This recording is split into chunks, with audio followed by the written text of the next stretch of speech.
To be here in Lambeau Field right now for training camp, recording our first episode where every Packer fan wants to be. My birthday cake growing up was like a candle stuck in a dry bowl of Cinnamon Toast Crunch. Like that. It's like, happy birthday, Mom, I'm 26. Like, this is not getting any better. This is terrible. Helps you find your people. I think how easy it is to find your kind of niche community and just like-minded individuals. Look at Tom Grossi, for example. I give Tom a lot of grief, but I mean, he's done such incredible work on YouTube. Tom Grossi is going to 30 stadiums in 30 days to raise $300,000 for St. Jude Children's Research Hospital. Packers fan, Tom Grossi. It's New York, baby! This is Tom Grossi, and you're watching the Pack Reacts podcast. Let's go. That's all they give him? That's all they give him? Daddy, Yes, puppy? I peed.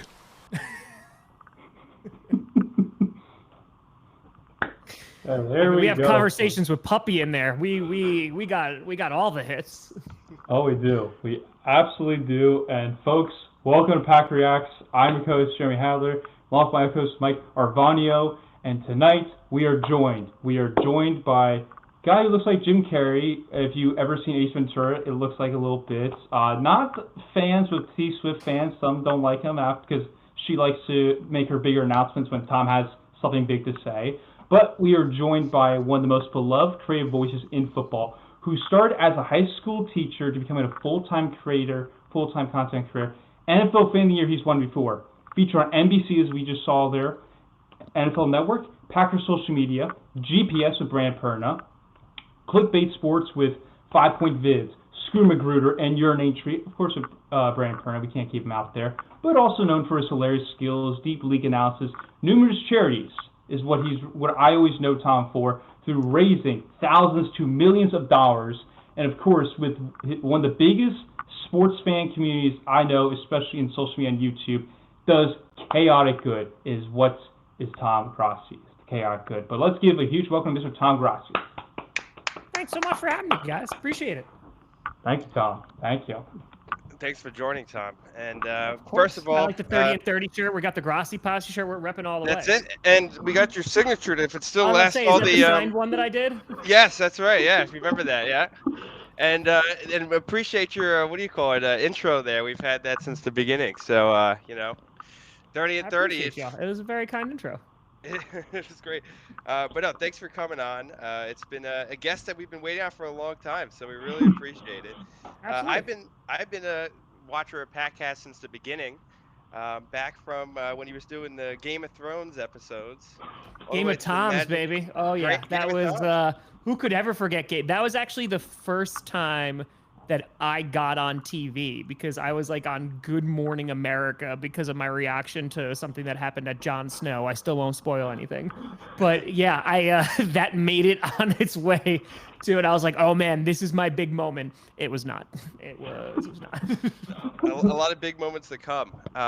But yeah, it's crazy. And in our research of the podcast today, we realized that tomorrow's your 10-year anniversary of Packcast. So congratulations.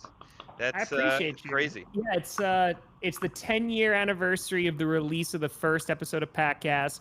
We did our 10-year first, because that was when the reaction video came out in January, right? So like that, yeah, we're gonna be heading into year 11, but 10 years of the pod, and we're still here. A lot older, a lot more gray hair, but we're still here. A great content putting out there. So Jeremy, do you want to kick off how we usually start our guests on our show? Yes. Just before you do that, actually, Jeremy, I just want to give Tom a little background about our show. So what we like to do is we like to focus on the fans and their stories. So Jeremy will get into that, but that's the gist of our show, is to talk about fans, to kind of give people a platform to discuss about their fandom, how they became a Packers fan. And not everyone who has a podcast as yourself always has an opportunity to speak to the larger Packers audience online about their fandom. So that's usually the gist of our show. So Jeremy can kick it off for you. Yep. Yeah. No, so it's also because one of the big things as we get into when I start to ask your first question here, Tom, you are one of the reasons why we became a podcast, is because we love watching content. We love to be podcasts with Packers podcasts. We never really heard about that, and we always wanted to be part of that, like just make it our own, just put it out there, just do it for fun, just make it out for good content, also have fans come on and join. And I remember I met you back at the Super Bowl when I was at a restaurant. You're coming up the corner with Tyler Herrick, and I'm like, that's Tom Grossi, and I was wearing my Super Bowl hat at the time, and I couldn't believe, like, I saw you. Like, it was just awesome to see you. Thank you again for taking my taking a photo with me. And I'd explained to the entire restaurant after I took a photo with you 10 times of who you were, because they just could not understand like what you have done to the sports community and the sports fans, and what you've been a big part of the NFL, of course. And I know you met Mike with at 30 and 30 in New York, but my first question to you is, how did you become a Packers fan? Is what everyone wants to know. Sure. Yeah. No, it's so funny too, because when I started Packcast, like similarly, because I only did 2 episodes a week at that point. It was Tuesdays and Thursdays. And Tuesdays I'd recap the game, and Thursday I'd bring on an opposing fan from the team that the Packers were about to play, and that was usually the first question I asked them. I was like, like, how did you become a Lions fan, a Browns fan? And it really got me to learn more about the league, just because, my fandom for the Packers is intense, right? But it's also like, oh man, like you love the Lions that much, like you love the Vikings that much, and I try to steer them in a better way and on a better path. But yeah, no, it's always awesome to be able to give folks that kind of platform. For me, yeah, it was I was 7 years old. I really was like starting to get into football, but my dad, diehard Cowboys fan, and Johnny Barks, who was in that intro, sent me this hat too, which is the actual hat from the game that turned me into a Packers fan. Wow. So wow, that's my great. dad is a Cowboys fan. I was trying to raise me as a Cowboys fan in New York, and it just was not sticking. And November 23rd, 1997, so it was a couple months after my 7th birthday, I went into school and heard that the Packers just beat the daylights out of the Cowboys. Like, it was not even close. And so I was like, oh, okay, I can learn about this. And I literally went home and told my dad, like, I'm a Packers fan now. And 28 years later, we're still here talking about the Packers. And like, we've gone to games together now. Like, we went to the Des No Catch game. One of us was very happy. One of us was not. But yeah, no, that's what started this entire fandom of being a Packers fan, because that's also, everyone has their different origin stories, but you can love football, but I feel like your love of football really comes to life when you pick a team, right? Because then you're just like, oh, well, now I have a vested interest in this team and like the results and what's going on. And then because of that, I want to learn their schedule. I want to learn the players, et cetera, et cetera. And that's how this was born.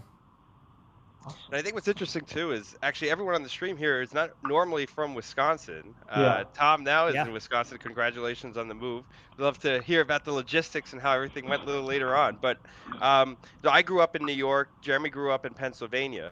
So we all are transplants in a certain way, where we're a fan of a team that most people that live around you aren't. So just curious, like growing up, did you have a lot of friends that were anti-Packers in terms of like when you were playing them, they would give you a hard time about wins and losses?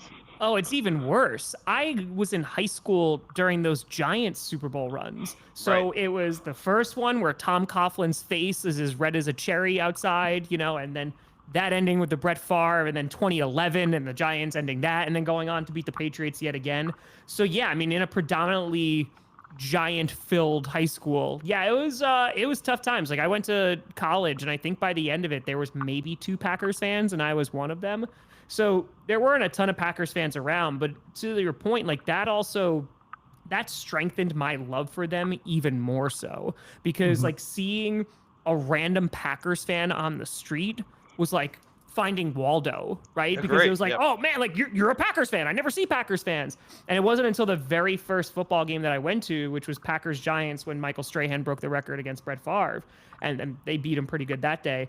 But that was the first time that I saw thousands of Packers fans just in one area. And, they're chanting "Go Pack Go" at the end of the game because we beat the Giants. And it was such a, whoa, like this is really cool. And considering that like back then, I didn't have satellite or anything like that. The only times that I saw the Packers was when they were on TV. And then past that, it was Chris Berman and Sports Center, right? And it was like, okay, like, we're the playoffs if the Packers made it. So I really got bits and pieces of the Packers, but that just made me fall even more in love with the team, because like every time that I even got to watch them on TV, it was a special experience. That's great. And actually, I have a similar story. So I was in middle school, I think just beginning middle school, at the same time when we had those Giants losses in the playoffs. Actually went to the same school that you worked for a little bit during COVID. I know we talked about that 30-30 Yep. in Westchester, which was pretty cool. But Small world. small world, very small world. But um, but yeah, no, I have a lot of friends who were Giants fans, and I remember when we lost to the Giants in the AFC Championship game, that last Brett Favre season. That I had people calling me up, and laughing at me. Like, and after that year, I always really became like diehard Packers fan. Like, I was always a really big Yeah. Packers fan, but that really solidified it. So It's so funny too, because like I remember where I was for both of those games, right? Right. The 07-08 game, like I was dating my first girlfriend, and she's a Giants fan. Her dad is a diehard Giants fan. Her brother is a diehard Giants fan. And I'm just like the lone cheesehead that they know. And I was like, oh, can I like come over to your house and watch the game? And her dad, I'll never forget this. Her dad was like, yes, if you don't make a sound. So I literally am there, like in my Packers jacket. I have my cheese head on, and I'm sitting like in the back corner. I remember her brother like diving into the other room crying because they missed. It was like Lawrence Tyne, right? He missed a few Right. field goals in that game, Yep. and I was like, oh, and I just had to sit there being like, okay, we're gonna win. And then Brett Favre throws that interception, and I was like, this is horrible. Like, I know. this is the worst. Still things to this day, and I'm sure they were not quiet, even though they They needed were you not. to be quiet. No, they broke their own rules, which, listen, home field advantage. Fair enough.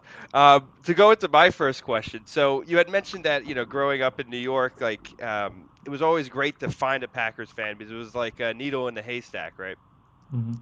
So that's been the outlet that I've had on Packers, like Twitter, Packers social media, Reddit, is to find a large group of Packers fans that you can talk about your fandom with. One thing I got to say has been great about what you've done, Tom, is actually taking the online platform and brought it into real life. So Sure. my first question was 30 and 30. Obviously, that is where we originally met. One of our guests coming on in the next section, John, he's packing the beanstalk on Twitter. We met actually at the 30 and 30, That's him and his amazing. girlfriend Geraldine, and we're still friends to this day. He comes on the show all the time. I would not know John if it wasn't for 30 and 30. I love it. So I'm just curious, like, what because that isn't something that's really ever happened before anywhere in YouTube. I know there's meetups, but there's no meetups that are like strung Sure. together like that before. I'm sure there's probably some instance of it, but just curious, like, what was the biggest risk you felt going into that process because it was so novel and it was a lot of costs to it? Do you ever think going into it like maybe no one shows up and you're just like going Yeah. around around the country? And then like what was the most memorable thing you would say from it and like what you kind of take forward if you do nothing like that ever again in your life? I mean, well, we'll do it again next summer. I know, We're gonna do it one more. We're gonna do it one more time. Agree, yeah.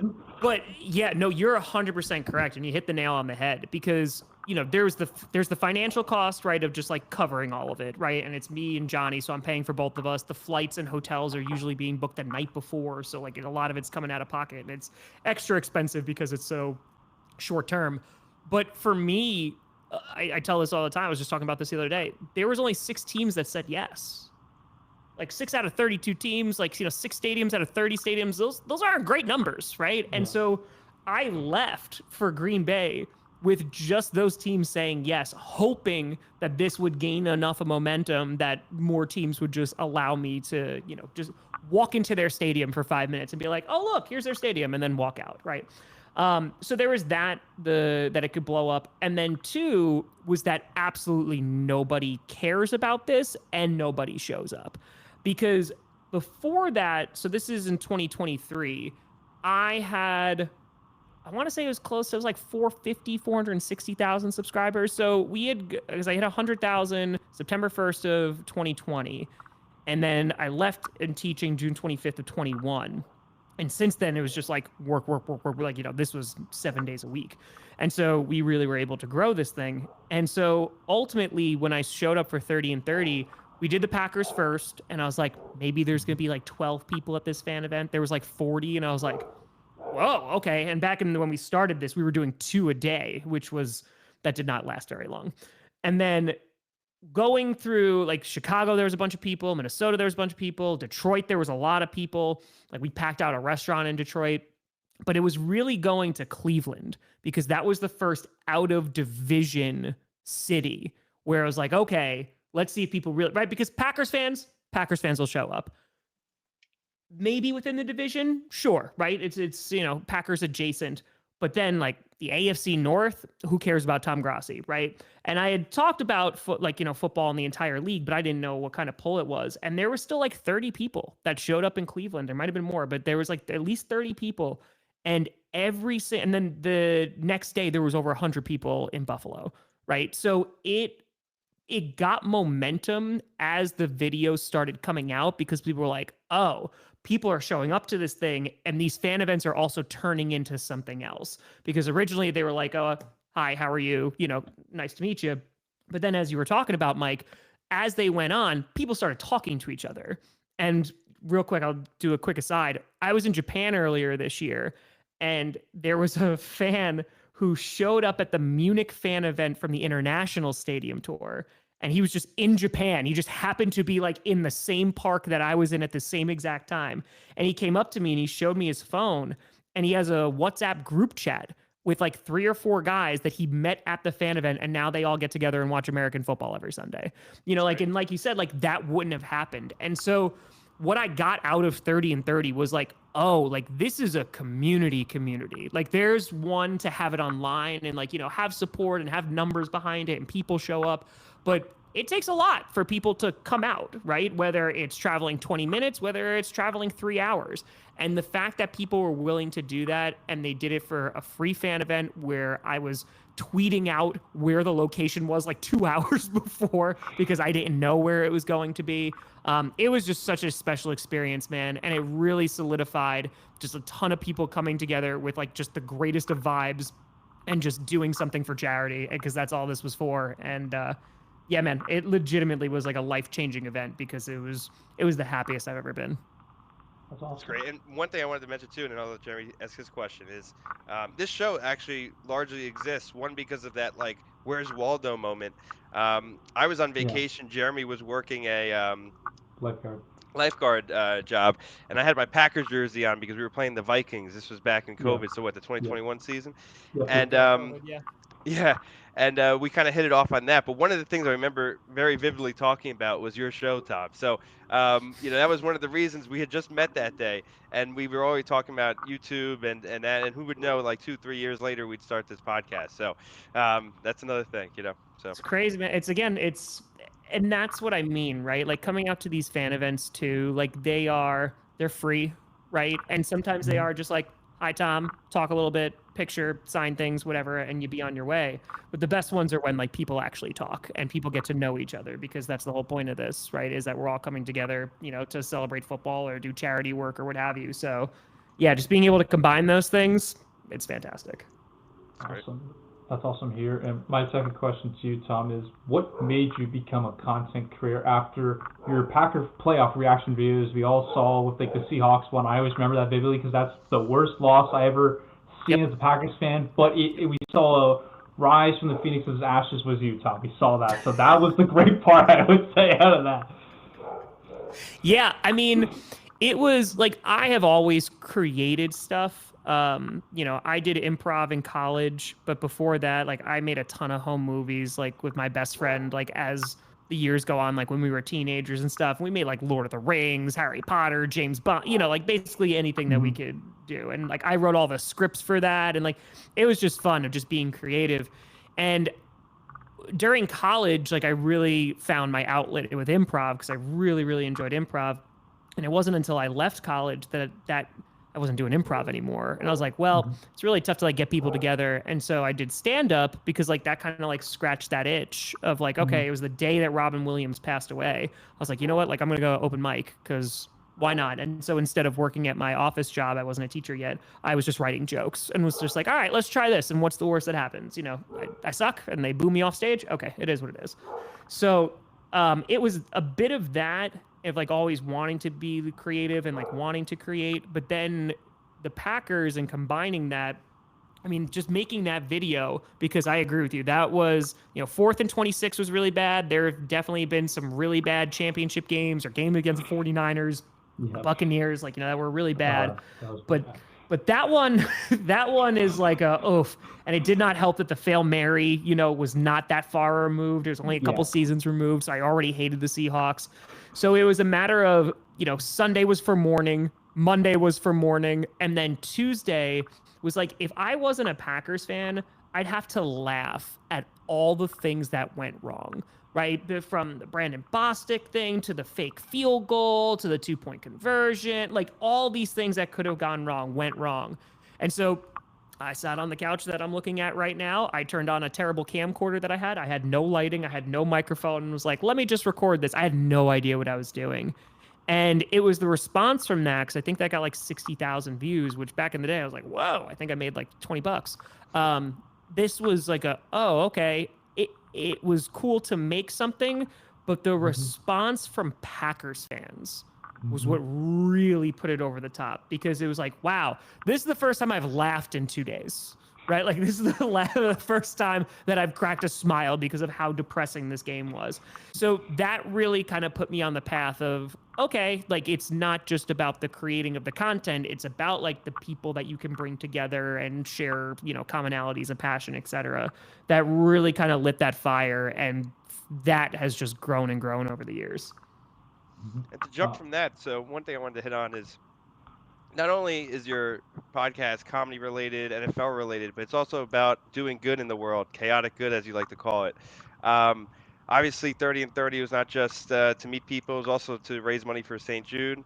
That was a great accomplishment, raising just over $500,000 for St. Jude. Earlier this year, you did the $1 million charity, where you got it first before Mr. Beast did it. Mr. Beast copied Tom's I agree with that. You'll hear from my lawyers that I don't have. But I'm just curious, which one was more rewarding? Obviously, they were both really deserving charities. One had the in-person aspect, but raised a little bit less because, you're on the road all the time. It was the first time doing it. One didn't have the in-person aspect, but also had the online aspect, which is the live stream aspect, which is what you're used to in the NFL streams, but obviously raised $1 million. So just, I guess, which one was a little bit more rewarding, or I guess they're both a little bit, just compare and contrast the two.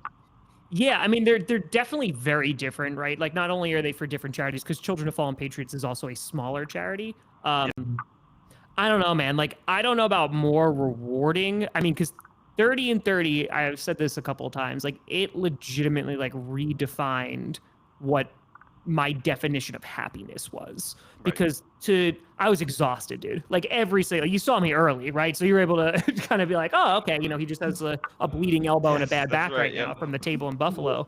But man, like, I like, just physically, especially when we got to like Baltimore and the air quality outside, in Philadelphia, because we had the Canadian wildfires that were going on, and so like we couldn't really be outside, and I had asthma, like, it was a whole thing. But that was meeting people in person and meeting people who were dressed as Wildflower. Like, that was a first. There was, when I was going in North Carolina, I was walking because that day I thought the fan event wasn't going to be too big of a deal. I was like, oh, okay, how many people are going to be here? It's Panthers, they're not really, I don't know how many people, whatever.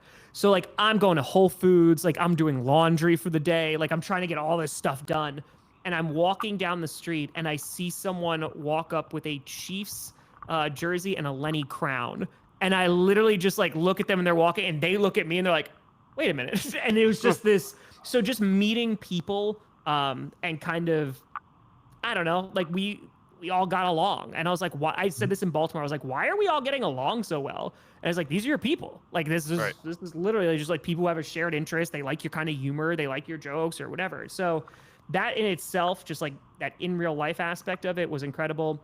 But the million stream, man, I think the million stream, not only was it insane the amount of money that we raised, but it was the Tuesday night where like I was really tired, because those first 2 nights I barely slept because I was sleeping on the floor. I had like a little mattress topper, and I also was sleeping on camera, which was a first for me. I never did that before. But it was really when Tuesday night came along and people started sharing their stories, whether they were from military families or they had experience with the military, and sharing it on the site, and we read through every donation, and like people just being incredibly vulnerable and sharing like very personal stories about how like this charity either has helped someone that they know or is in line with something, or someone that they who has either passed away in military service. Like, this is heavy stuff, right? And that was such a, I don't know, man. The way that I felt about it back in February before I even started, I was like, this just feels like something we all could use right now, whether you could donate or not. And it's just something that everybody could participate in, whether it was people counting at night, which I didn't know until like 3 days in, whether it was people who were just calculating donations and doing the additional totals, whether it was people moderating. This was the kind of thing that it was a community that came together, and there was a lot of people who did not think that we could raise $1 million. And I was like, yeah, I think we could do it within a week. And we raised over $300,000, like literally in the middle of the night, from Saturday, going into Sunday morning. And it's the worst time. I was talking to Pastor from St. Jude about this. He goes, you're raising like the most amount of money from like 3 a.m. to 6 a.m. They're like, no one's awake. Like, this is literally the worst time, like statistically, to do it. So, man, like, it was just so fulfilling, because raising $1 million the first time, and it took 3 years to do that. And then me going, okay, I can raise another $1 million within a year, and doing it in a week. I don't know how much more fulfilled I can possibly get at this point, because it's just, it's good. And I don't make $1 off of that. That's not what this is for. It's just like, it's just doing good. Amazing stuff. That's awesome. To get like one more question before we run out, because Tom's on tight schedule and how he is with his content stuff, like amazing work he still does today. But Tom, my question for you is, how do you see sports content creators like yourself influencing sports media to be a part of having your own streams? Like, you just made your announcement today that you're going to be part of the YouTube TV NFL stream for week 1, and congratulations for that. But like, how do you see that? Like, whether it's like Brandon or if it's your intrigue, like, how do you see that influencing? Like, obviously, of course, you saw Pat McAfee, of course, but I feel like with YouTubers, like, they're starting to get more influence of how the NFL structure of how they should be streaming the games. Yeah, I mean, I think there's multiple ways that you could look at that, because Pat McAfee made a show and it was primarily on YouTube, right? By the time it like hit its peak, it was on YouTube, and one of the reasons why it was so successful was because it wasn't anything like traditional sports media, right? And like, that's how like the Barstool folks, like, they have found their niche, and like they have fans for that. But McAfee was able to do it, and then he went to traditional media, right? They're licensing his show, and while the format has definitely changed, a little bit over the years, he has really kind of been driving what's been going on at ESPN. And for me personally, that divide between traditional sports media and like what we do, there's, from just my experience, the traditional folks usually kind of like poo-pooed on us, and we're like, okay, like, look down of like, oh, they're not, like, I don't have a journalism background, right? Like, I don't have these things. But I think that because we're not tied with the NFL, because we're not tied to a certain organization, like, I'll sit here and if the Packers do something wrong, like, I'll call the Packers out. I'll be like, I don't like what they're doing. The NFL, I crap talk the NFL almost every day on the show, right? Like, that's what people just want, like, authentic and genuine conversations. And if that's not what they're looking for, they want people with a ton of football knowledge. So maybe they'll go and find an X's and O's creator with like a ton of analysis. And I think ultimately it boils down to there's choice, right? Like, people want choice in their broadcasts and what they're consuming. And considering people are moving away from cable like they have been doing for years, oh, look, we're online. And, with a show like mine, it's free. So like, you have that choice. You find your personalities that you like. And I tell this to people all the time. We do raids for the folks, at halftime for smaller channels. If they find somebody they like better than me, take care. Like, that, good. Like, that's what's supposed to happen. You know what I mean? Like, we might watch Tom Grossi for a couple years and then be like, all right, I'm going to move on to somebody else, or not. And ultimately, I think now we're just at a point where you have YouTube and the NFL, since they're working together, that allows things like the streams to happen. you know, because I've been doing this now since 2018, streaming games, and I just do it with no audio and video. And so now to be able to do this, like with, I don't know if they'll ever let me do it again, but to be able to do this, you know, with the actual broadcast, we've been waiting for years to do this. And so I think that this kind of stuff opens the door, and it's not just for traditional sports media. I think it's really for the NFL, because if the NFL is able to look at, okay, why are there so, I'm just going to use me as an example. Why are there so many people in Tom Grossi's Chargers versus Chiefs stream? Oh, it's because this is a different way to engage with the product. And I think that for them, they're going to think about it more, you know, in terms of dollars and cents, which is whatever. But for me and for a lot of other creators, you know, we started this because we just love to do it and we like talking about football. And I think just as time goes on, and considering there's thousands and thousands of creators, you know, the audience has so many choices now that traditional media and also the leagues themselves are going to start providing hopefully some more opportunities to those folks, because that's where people are going. That's awesome. That's awesome. That's great. Yeah, real quick, I know we're running up on time. But yeah, Mike, a little bit of a fun question. So how is the puppers like in the new digs? They like the new Wisconsin digs? Yeah, the puppers are happy. Dash is, so we have wood floors upstairs, and he's slipping and sliding all over them. So like we're getting, you know, we got some rugs and stuff like that. So he get it, but they love the yard. They are not a fan of the pool. Dash is terrified of the pool. I've never had a pool before, so this is a new experience for them. But yeah, man, they're having a good time. The cats are finally out and about now too, so they're wandering around. So we're starting to get into at least a little bit of a rhythm. Still a lot of boxes to unpack, but we're getting there. They survived the 14.5-hour car ride, man. They were troopers. So logistically, it sounds like everything went well. The setup looks great.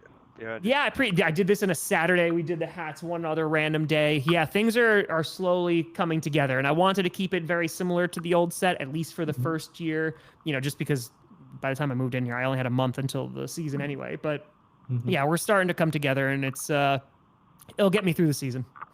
Awesome. Well, congratulations on the new digs, and congratulations on the new set. And Jeremy, do you have a fun question, real quick? Fun question for Tom. Now, Tom, you've mentioned you're doing the live stream still, and you're going to do that. If it comes, like, let's say this for a fun scenario for you: the Packers in an NFC Championship game. Now, let's say it's the Dallas Cowboys for the sake of it. Sure. Would you go to Lambeau Field if it was hosted there, or would you stream it still? I would only go to Lambeau if I could stream it. Okay. Yeah. I actually had to, when they were playing the 49ers in 21, and then when they were playing the Buccaneers too, I actually thought about this because I had been to a wild card at Lambeau and I've been to a divisional round at Lambeau. I've not been to a championship game, and at that point, I'd never been to a Super Bowl. Now, because of the Fan of the Year thing, I went to one, but not, of course, for the Packers. But I had thought about that of like, okay, this might be a once in a lifetime thing. Should I go? But also, after a decade of doing this, I really want to stream a Packers Super Bowl, like really, really bad. So if we're able to combine those things, great. If not, yeah, I'm good with streaming. Okay. Awesome. Well, I was at the draft. Tom was at the draft. He even announced a draft pick. So congratulations on that, Tom. But we do have experience with streaming stuff outside the Packers stadium in the what do you call it, in the parking lot. So maybe one day that'll be possible. So maybe we'll see what happens. Maybe one day it'll be possible. So Tom, thank you so much for coming on. We really appreciate your time. We know you have a busy schedule. Jeremy, I know you have a outro you want to do with Tom. Yes. But first, we want to say where we could find everyone. I mean, most people know where they could find Tom, but as our special guest, we'll give you the floor, Tom. Yeah. Just type in Tom Grossi on the internet. You'll see. So just go on YouTube, Tom Grossi. You'll see me and go, oh, it's that guy, and then you do what you gotta do. That's my plug. Well, thanks for coming on again, Tom. For us, we're Pack Reacts. Jeremy and I do the show usually every week during the season, and our gist is Packers fans, their stories. So if you're watching the show and want to have a way to speak about your story on stream, please reach out. We'd love to have you on. So Jeremy, do you want to kick us off? Yeah. So folks, what we usually do here when we have a guest on is we just say "Go Pack Go," but every time we do it, it just gets messed up every single time we say it. So I wanted to do a more fun segment with Tom, especially because this is something I've always wanted to say, especially to Tom, and I forgot to say it was at a Super Bowl film. So I will say it now here, ladies and gentlemen. Grossi Posse Packer Nation. Welcome to another episode of Packcast, the podcast where you don't have to be a Packers fan, but it sure does help. I'm your host, Tom Grossi. And thank you so much for watching. There we go. Thank you, Tom. Thank you. Thank you, Tom, for coming on. It was great. Appreciate you. And as always, go Pack Go. Go Pack Go.